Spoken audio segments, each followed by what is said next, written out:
Bonjour à toutes, bonjour à tous. Aujourd'hui, nouvelle vidéo sur la chaîne Le Garage PTS. Vidéo qui va concerner le classique des classiques français. C'est une voiture extrêmement populaire. On n'a presque pas besoin de dire son nom. C'est une voiture qui est tellement populaire que l'on dit même plus pour sa catégorie une citadine, on dit la Clio. Je cherche une Clio ou équivalent Clio. Vous avez acheté une voiture, la petite voiture, ça s'appelle limite Clio maintenant. C'est une marque très très forte. C'est un nom très très fort. Donc la Renault Clio 2, c'est le classique. Voilà, c'est la voiture que tout le monde a vue, que tout le monde a eu quasiment ou est monté dedans. Et là, l'exécution ici présentée, c'est une également des plus vendues, des plus populaires. C'est la 1,5 litre DCI 70 dans sa finition Campus.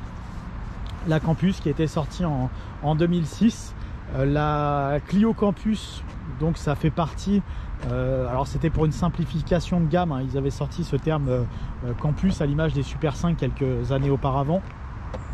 Mais la Campus, en fait, elle, comme je disais, donc elle était dans la simplification, je vais y arriver, de gamme, puisqu'il y avait l'arrivée de la Clio 3 à la fin de l'année 2005.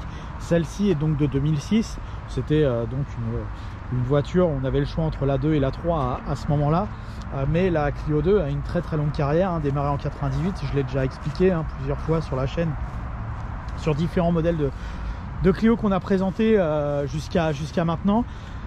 Donc la Clio 2 était sortie en 1998 en Clio 2 phase 1 avec les phares carrés à l'avant et les feux tout rouges derrière. En 2001 est donc sortie cette version avec les feux rouges et la partie blanche ronde au centre et à l'avant les feux triangulaires.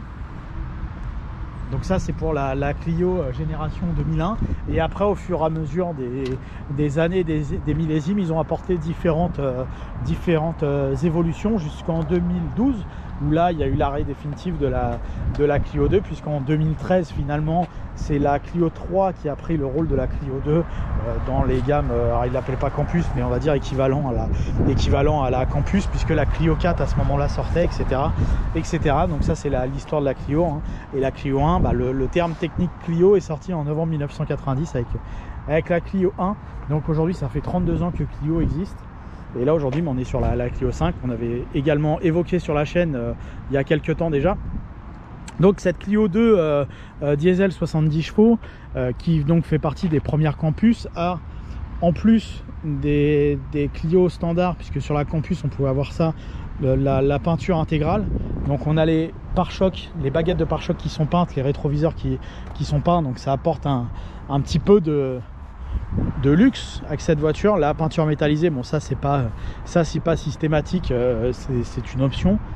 Et après à l'intérieur on a droit à des sièges un peu baquets, un peu sport, donc qui sont a priori plus confortables que les sièges normaux. Par contre ils ont une fragilité évidente à ce niveau là, hein. Très souvent les sièges des Clio 2 s'abîment à cet endroit là. Sinon pour le reste à l'extérieur on pouvait l'agrémenter de quelques options type jante alu, etc. Là celle-ci n'en a pas, on est vraiment sur une configuration standard à part la peinture métallisée. Et à l'intérieur du coup ça reprend le dessin de la Clio 2 phase 2 avec cette harmonie de couleurs. Donc là on a sur celle-ci des sièges et des panneaux de porte de couleur bleue en leur centre au niveau du tissu. Le reste du panneau de porte est en plastique gris foncé. Ça c'est le standard Clio, hein. Toutes les Clio ont cette couleur de panneau de porte. Également, donc c'est le même tableau de bord. La baguette peut être différente en fonction des finitions, des années, etc. On peut avoir des fois n'importe quelle couleur de baguette. Le reste du tableau de bord est semblable. Simplement, on va avoir, je ne sais pas si ça se voit dans la caméra avec le soleil, notre soleil d'automne qu'on a en ce moment, mais du coup il est assez rasant, il est assez bas. Et du coup on voit pas grand chose, mais là on a un cerclage bleu sur cette Clio. Donc il y a le contour en plastique look alu qui rappelle cette baguette de tableau de bord. Et à l'intérieur au niveau des chiffres on a les compteurs bleus. Et après sinon c'est le tableau de bord classique de la Clio avec de gauche à droite le contour. En haut la température, on a la jauge à carburant, l'ordinateur de bord et la température de fonctionnement moteur. Et à droite le compteur de vitesse. Donc très basique, très simple, hein. On est sur des voitures d'auto-école, hein. Les Clio 2 DCI comme ça, il n'y a pas besoin d'avoir beaucoup plus. C'est du véhicule assez simple. Il fait pas moins 34 degrés, je pense qu'il y a un petit problème de capteur sur le rétroviseur, hein. Il fait plutôt 20 degrés en ce moment. Il nous affiche ce genre de température, c'est assez étonnant. Et sinon pour le reste, autoradio CD, climatisation manuelle, on peut avoir une climatisation automatique, boîte manuelle à 5 rapports. On est de toute façon sur quelque chose de très simple, de très standard. Comme je disais, beaucoup de gens ont passé leur permis sur Clio 2. Nombre de conducteurs ont passé leur permis sur Clio 2, hein, en fonction des auto-écoles. Et du coup, comme ça reste des voitures basiques et accessibles à tout le monde, les choses sont très simples, sont faites très simplement et le plus logiquement possible. Et là, c'est tout à fait le cas, ça remplit tout à fait sa mission. Donc on est bien de ce côté-là. Après, pour ce qui est du confort de la voiture avec ses sièges, moi je trouve qu'on est plutôt bien installé, en tout cas beaucoup mieux à mes yeux que sur une 206 qui était sa principale concurrente chez Peugeot, et qui également se battait avec la 206 et la Clio 2 se battaient tous les ans pour avoir la place de la voiture la plus vendue au milieu des années 2000. C'était le vrai combat, le vrai match, d'ailleurs très souvent emporté par la 206. Par la Clio 2, je dis une connerie. Et donc, avec ces sièges baquets, la Clio, moi je la trouve particulièrement confortable. Le siège est vraiment bien, on est pas mal dedans. Pour une petite voiture, évidemment, hein, c'est toujours la même chose. Et on n'est pas gêné par le tableau de bord. Au niveau de mon genou, ça passe tranquille, ça passe nickel. Donc pas de complications de ce côté-là. Le siège est suffisamment long. Alors on aurait préféré qu'il soit plus long, mais pour une petite voiture, on est dans la très bonne moyenne. Et la largeur au coude, on n'est pas embêté non plus. On n'a pas de, alors, il manque la coudoir évidemment, mais on n'est pas embêté par la. On n'a rien qui nous gêne pour s'installer, donc c'est bien. Et en termes de visibilité également, on a une plutôt bonne visibilité. Ça, c'est grâce au fait que la Clio soit une vieille voiture de conception, une voiture des années 90 en termes de conception, ce qui fait qu'on n'est pas tellement gêné par la visibilité générale de la voiture. Quel que soit l'angle, on y verra à peu près correctement. Donc ça, c'est assez avantageux sur cette voiture. Donc à l'arrière, fenêtre ouverte. On peut voir qu'elle ne s'ouvre pas jusqu'en bas. Et quand je m'installe à bord, alors là, ça se gâte un petit peu. On est dans la petite voiture là. Donc les genoux touchent le siège. Les pieds passent quand même malgré tout sous le siège du conducteur, donc c'est bien.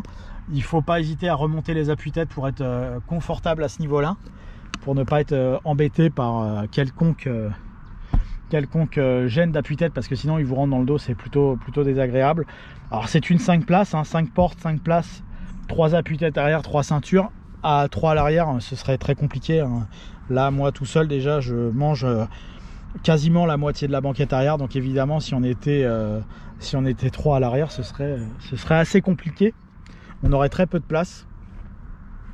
Donc à 4 éventuellement c'est pas mal, mais bon, encore une fois pas longtemps, puisque les pieds c'est assez juste à l'arrière, donc l'espace à bord est assez restreint à l'arrière de cette Clio.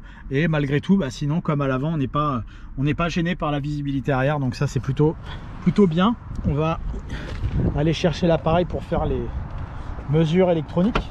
Est-ce que dans la Clio 2 il y a moins de place que dans la Clio 5?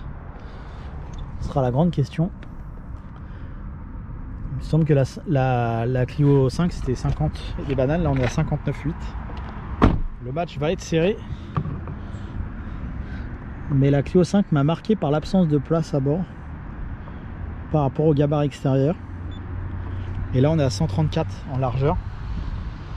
Et pour la partie coffre, donc c'est assez bordel, hein. J'ai beaucoup de choses dedans. On va essayer de la prendre au plus petit.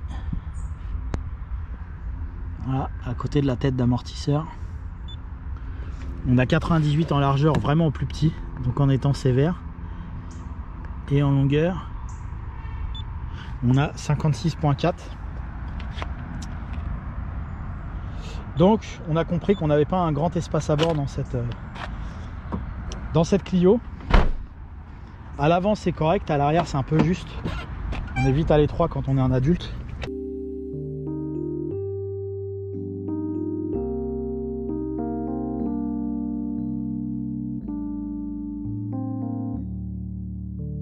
pour ce qui est de la mécanique. Donc c'est le traditionnel 1,5 litre diesel 70 chevaux qu'on a vu sur moult voitures du groupe Renault dans différentes marques, hein, que ce soit Nissan ou Dacia. On a vu également dans plein de puissances différentes. Là en l'occurrence c'est la version 70 chevaux, donc la plus petite. Il y avait eu la 55 et la 65 chevaux, mais bon, en tout cas en 2006 c'était la version la plus faible en termes de puissance. Donc on va les laisser sur route pour voir si malgré tout elle est suffisante pour une utilisation quotidienne en 2022 ou 2023. Je ne sais pas quelle année vous verrez cette vidéo. En tout cas en 2022, l'heure de sortie.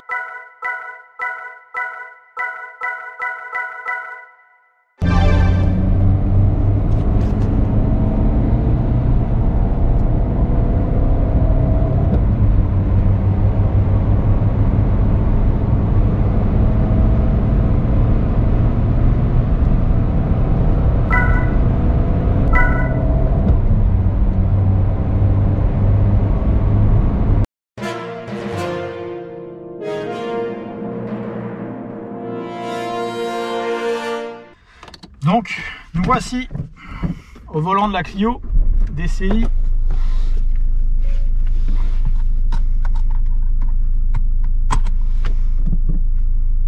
Donc la première chose qu'on constate, c'est le silence de fonctionnement assez correct pour une voiture diesel de plus de 15 ans. Le silence est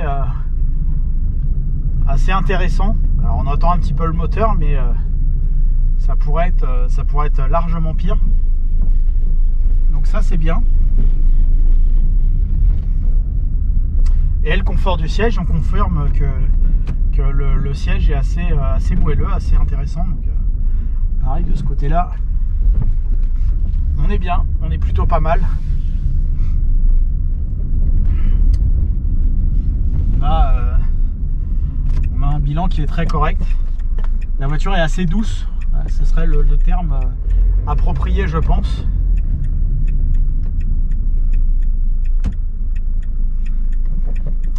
Alors là aujourd'hui on va avoir droit il est 16h45, je ne sais pas si on le voit à la caméra.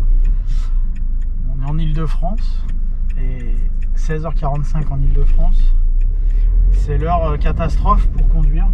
On risque d'avoir des bouchons et un parcours perturbé. Je ne sais pas si notre parcours habituel va être envisageable pour le test. En tout cas, le silence de fonctionnement est présent au ralenti, dans les bouchons par exemple. Par contre, dès qu'on accélère un petit peu, là on entend légèrement le moteur avec son bruit caractéristique de 1,5 litre diesel de chez Renault. La boîte de vitesse reste malgré tout douce.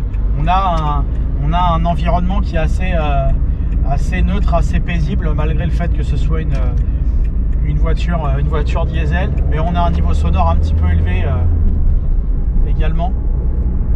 À l'accélération, en phase d'accélération, on va voir si on peut faire un petit peu de vitesse pour se rendre compte du niveau sonore. On va essayer aussi de faire une accélération à l'endroit habituel, donc en départ 3e à 50. Voir si c'est possible. Ça me paraît compliqué. Non, c'est faisable. Alors c'est plutôt lent comme voiture, mais c'est une lenteur qu'on ne sent pas. C'est très bizarre. On voit l'autoroute qui est à l'arrêt. On a une sensation de lenteur qu'on ne sent pas, puisque comme le reste en fait, tout est très souple sur cette voiture. Donc finalement l'accélération n'est pas très forte, mais comme ça se passe en douceur, c'est pas dramatique. Alors évidemment on est sur le minimum automobile en termes de performance. Encore une fois on est sur la voiture d'auto-école. Donc du coup on n'a pas de bonne performance, hein, évidemment, malheureusement. Mais voilà, on n'est pas non plus en galère à la moindre la moindre accélération. Alors il faut rester sur des régimes d'utilisation assez bas, entre 1500 et 2500 tours. Au-delà, ça sert à rien. La voiture ne vous apportera rien de plus. Je sors de l'autoroute hein, par rapport au parcours habituel, ça sert à rien. Là, on va mettre un quart d'heure pour en sortir. On va plutôt faire de la ville. Alors évidemment qu'aujourd'hui, acheter une voiture diesel, en l'occurrence une Clio, une petite voiture diesel, c'est plus du tout à la mode. Mais il faut savoir qu'au milieu des années 2000, c'était quasiment la norme. Tous les commerciaux vous poussaient à acheter ça en vous faisant croire que la pollution était tout à fait réduite à l'utilisation. On avait le même matraquage médiatique que sur la voiture électrique aujourd'hui. On voit où est-ce que nous a mené la politique de tout diesel, surtout sur de la petite voiture. Je ne sais pas si on sera dans le même cas avec une voiture électrique. Enfin, en tout cas, la politique de tout est pourri sauf l'électrique. Mais en tout cas, il y a 15 ans, tout est pourri sauf la Clio DCI. Hein. C'était comme ça, c'était la norme. Et là aujourd'hui, on trouve ça aberrant d'acheter une voiture électrique, une voiture électrique. Je sais pas où on trouve ça certainement aberrant d'acheter une voiture électrique, mais en tout cas acheter une Clio DCI, on trouve ça presque aberrant. Ou alors il faut vraiment être un économe premier choix, puisque là, évidemment en termes de consommation de carburant, on bat pratiquement tout ce qui roule. Il y aurait peut-être que la X diesel, quand on en trouve encore, qui soit plus économique que cette voiture. Mais là, en utilisation, typiquement comme ici, hein, du bouchon, du machin, on va tourner sous les 4,5 au 100. Donc, même quand il y a une pénurie de gasoil, si on a le plein dedans, on peut rouler quelques jours sans être stressé. Même en réserve, on peut y aller. Parce qu'à 4 litres au 100, le réservoir fait à peu près, je ne sais plus en tête, 45-50 litres. Enfin, vous dépassez les 1000 km d'autonomie avec cette voiture sans problème. Et sans être particulièrement économique sur la conduite. Hein. Si vraiment on est économique, là on peut gagner encore un demi-litre, je pense. Ce qui est une prouesse hein, quand on gagne un demi-litre sur des quantités de carburant si faibles. C'est plutôt prodigieux. Donc finalement, aujourd'hui, vous avez une voiture certes qui n'est plus à la mode, puisque voilà, la petite voiture diesel, c'est moins coté qu'il y a quelques années. Mais malgré tout, elle garde un certain nombre d'avantages.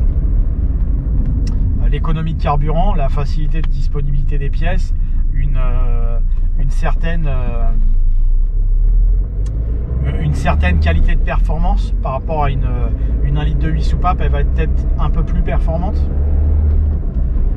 à l'accélération. Et puis une fiabilité aussi qui est bonne hein, sur les Clio 2 DCI. Alors à part les toutes premières qui avaient un certain nombre de problèmes, mais encore, et puis là aujourd'hui de toute façon elles sont quasiment rayées de la carte. Mais une Clio DCI comme ça de 2006-2007, principe, si la voiture est entretenue correctement, vous craignez pas grand chose. Et si quand bien même il y avait une réparation à entreprendre, en général c'est moins cher que sur une autre voiture équivalente. Donc le drame est moins grand. Et tout ça apporté avec le confort aux places avant tout à fait satisfaisant, donc pour le conducteur et le passager avant, et pour l'arrière les enfants s'y accommodent tout à fait correctement, il n'y a pas de problème là-dessus. Donc finalement à 3 ou 4 personnes avec enfants, vous pouvez largement envisager cette voiture sans stress. Donc finalement le choix n'est pas forcément mauvais encore aujourd'hui pour acheter cette voiture. Après les ZFE feront peut-être le mal définitif de celle-ci, mais en tout cas si vous n'êtes pas stressé par ça, j'en fais partie, pourquoi pas vous laisser encore tenter par cette voiture. Elle apporte encore tout un tas de services sans problème et d'une manière très économique. Donc pour se déplacer d'un point à un point B, la Clio 2 DCI c'est encore un excellent choix. Vous y gagnerez sur beaucoup de points hein. Une Clio 2 8 soupapes essence, elle va consommer peut-être 6 litres 5 ou 7 litres. Alors même si le diesel aujourd'hui est un peu plus cher, vous serez encore gagnant sur les 100 km. Après il faut malgré tout, si vous pensez à la planète, il faut malgré tout, pour que ce soit intéressant, il faut rouler beaucoup, parce que les premiers kilomètres en diesel, c'est un peu compliqué. Et si vous ne pensez qu'à vous, bah, pourquoi pas, hein. Je veux dire, il n'y a pas de mal. Il y a 10 ans, c'était pas grave. Aujourd'hui, pourquoi ce serait grave? À vous de juger. En tout cas, la voiture est tout à fait recommandable à l'utilisation. Il n'y a aucun problème, hein. Franchement, ça roule encore tout à fait bien aujourd'hui. Voilà, merci à vous d'avoir suivi cette nouvelle vidéo sur la chaîne Le Garage PTS. Merci encore pour votre fidélité. N'hésitez pas à vous abonner, à aimer, à commenter. Le Garage PTS sur Facebook, YouTube et Instagram. Merci à vous, à bientôt.